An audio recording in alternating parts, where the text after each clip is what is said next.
Thanks for coming. I'll take questions now from the media. Jim Fuller. You've mentioned some of the other folks. Should Ken Shepro and Mike Kenyon also step down from their party positions? You know, Mike Kenyon is going to be subject to an election by the precinct committeemen within 30 days of the March 20 primary. He's facing a stiff challenge right now in his own district. He had been unopposed in his previous campaigns, and a young man named Robert Sauceda is challenging him. I expect the voters in that district are going to make a decision on that, you know, and I think the precinct committeemen are going to make a decision on Kenyon. Let's see how that plays out. As for Mr. Shepro, there's not a lot of email activity from him in this particular packet. He's mostly a bystander. He's copied on a lot of stuff. It shows that he's considered part of their team, certainly, or they wouldn't include him in these private emails. So he's certainly part of the collusion. But I don't see any illegalities or even misuse of taxpayer material. As the county attorney, I mean, it's fair to say, though, that he would be the first one to know that using a government email address for campaign business is probably not a good thing to do. It's a good point. He should be asked. Yeah, he should. The media should ask those questions of him. I agree. You said that you leave it up for the voter to decide what to do with this information. Why don't you take it to the state's attorney, or why don't you? What do you think? I think all politics is local, and you know, now that the tools are out there for people to, and the information is out there for people to handle, now I think it's incumbent upon. I don't live in Geneva, so I think it's incumbent on Geneva residents to take it a step further. I'd be very surprised if everyone says no big deal and walks away. But if they did, that would be their choice and their freedom. But I expect that there's going to be some Geneva residents coming forward with filing complaints.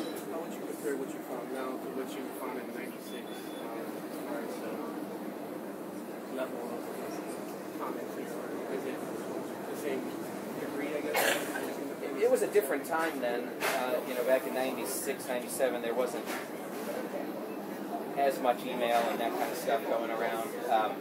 What I found there was a misuse of, among other things, but one of the more serious things I found there was misuse of a city credit card.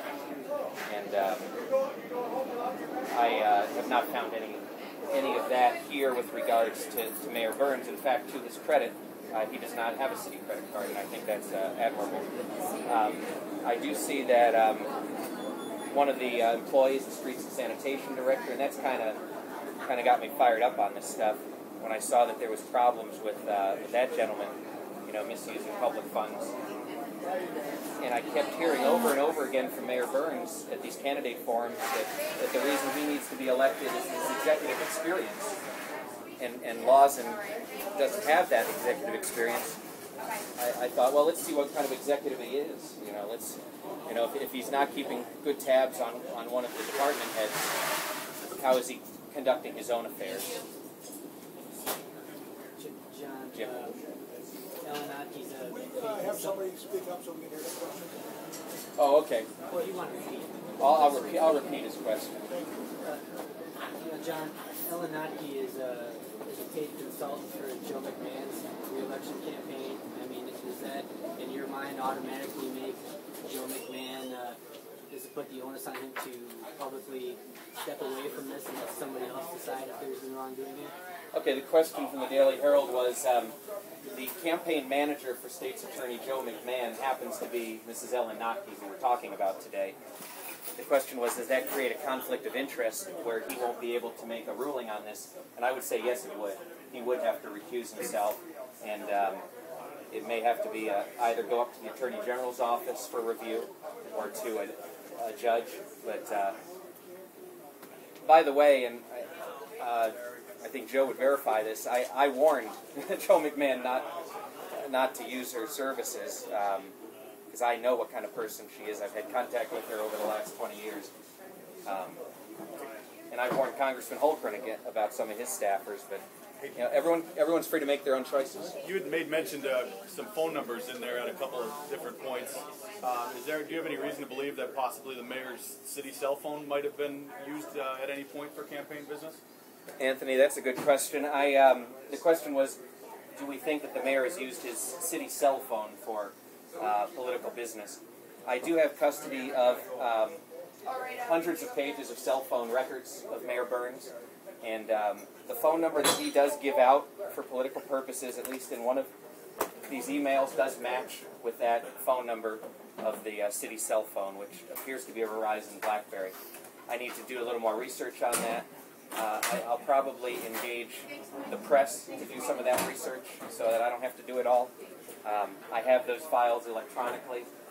That would certainly compound the mayor's problems if he was using the city cell phone for political business. That would just be on top of this, a further problem. What's your position with Lausman's campaign? Yeah, thank you. The patch initially claimed that I was the campaign manager. I've never been Chris's campaign manager. I'm a part-time political consultant. It actually works out to be about $500 a month, and this is disclosed on Chris Lawson's financial D2 form. But you didn't mention that at all in this press conference. No, I'm glad to. I mean, it's actually so well known. Since 1991, I've worked for him as both a paid person at times and as a volunteer at other times. And let me make a point to that. Chris did not direct me to do this. In fact, he didn't even know I had done it. The first knowledge he had of it, and I did this on purpose. I didn't want him to have anything to do with this. I did it totally on my own. Was when I forwarded the emails for his review after I got them. And the reason I did that is I wanted him to know what people were saying about it. What about blacked out emails?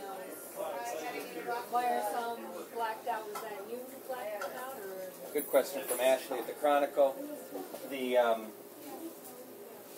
reason there's some blacked out stuff on here, that's the way the documents came to me from City Hall. The assistant city manager, Stephanie Dawkins, and FOIA officer, she handled this request. And I had only asked for certain names of people, so if it wasn't a name that I asked for, she crossed it out. So that's why it's like that. I would encourage citizens and press. You know, this is just the tip of the iceberg. So, there's John, hundreds of other pages. With that, though, so that's only a response to the emails you requested, though. So there could conceivably be more people associated with the campaign that we don't have information on because their emails weren't provided in your request? I think clearly, and I think that's another good reason for Mayor Burns to consider resigning, because he's only going to put his staff through more and his community through more torture. You know, as hundreds of more pages come out from further requests. Yes, sir. Do you have any expertise, like in ethics, or just analyzing from like a background, like a biased background, or do you have an expertise? Are you a member of the press? Tell me your name.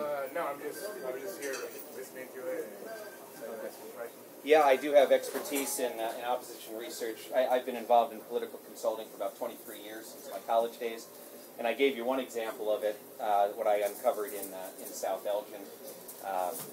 I've been involved in many campaigns over the years, taking on entrenched incumbents. In order to do that, you've got to do some pretty thorough research into their voting records, into their histories, and find out, you know, their strength or weakness for office. So I've had a chance to analyze public figures and work for and against public figures for many years. So I feel I do have that expertise. Thanks. John, Yes. For the length of time that I've covered politics, I think every campaign at some point considers the value of going negative on an opponent. If you allow for the fact that obviously these emails are never intended for public view, you know, for some of the language in here, and what would you say to somebody who looks at them and says, this is just a sausage making of a political campaign, you know, why should we care about that? Yeah, I would say if you go to the precinct committeeman meetings up and down the county, you'll find that the first blow, you know, in this whole thing was actually thrown by the so-called good guys, you know, by the Shepros, the Kenyans, the Nakis. You know, to give an example, you know, Mike Foote is here. He's a Geneva precinct committeeman, you know, and you know, he faced All of them. Can you want to tell a little bit of your story so I don't misspeak it? And in St. Charles, Jim, they just had a meeting on Saturday to rank the different candidates for office running for these countywide positions.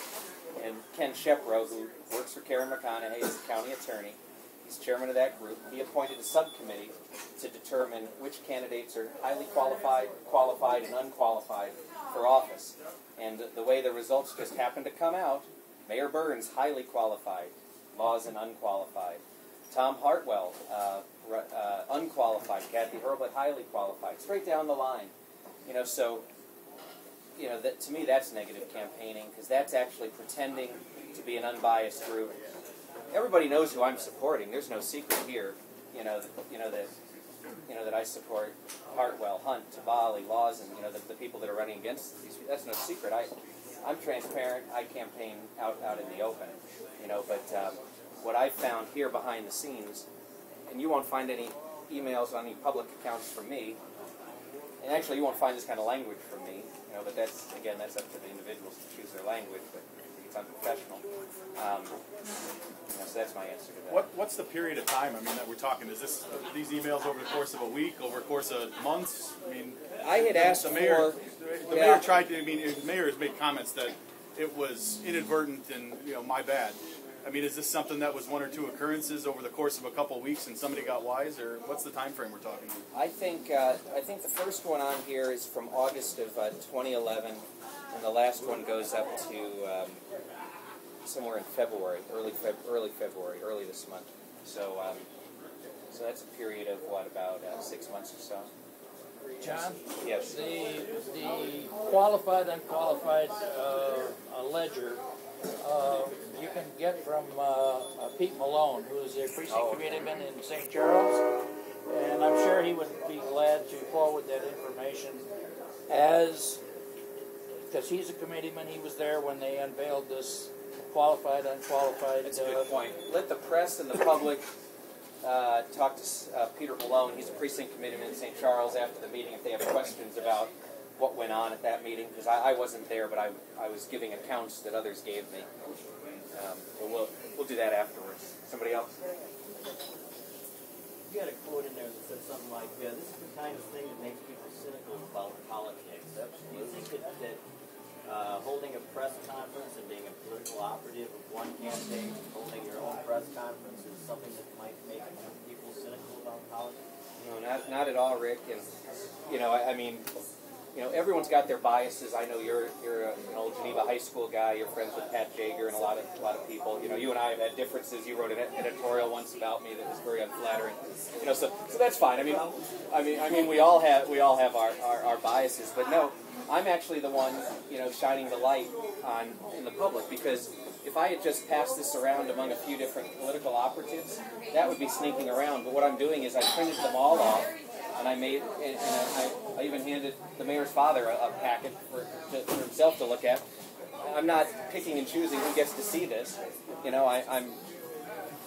The thing is, and one of the things that motivated me to get this public about this is because I've seen too many of my friends. There was a county board member who had the F-bomb dropped on her the other day by Ellen Naki. When my friends and good people get treated that way, then I feel like it's time for me to defend those women and men, and put a little bit of muscular support behind them. Now I know what this is going to do. Somebody's going to cut my tires, or somebody's going to say that make a false. Usually when they hit you personally, it's because you're barking up the right tree. There you go. Yeah. Somebody else. Yes. Oh yeah, of the. I need one too, John.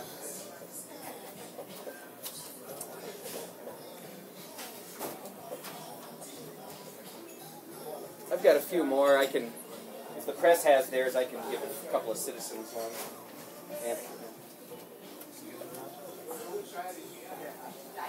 And then I'm going to collect email addresses so electronic copies can be forwarded. Oh, okay. That's cool.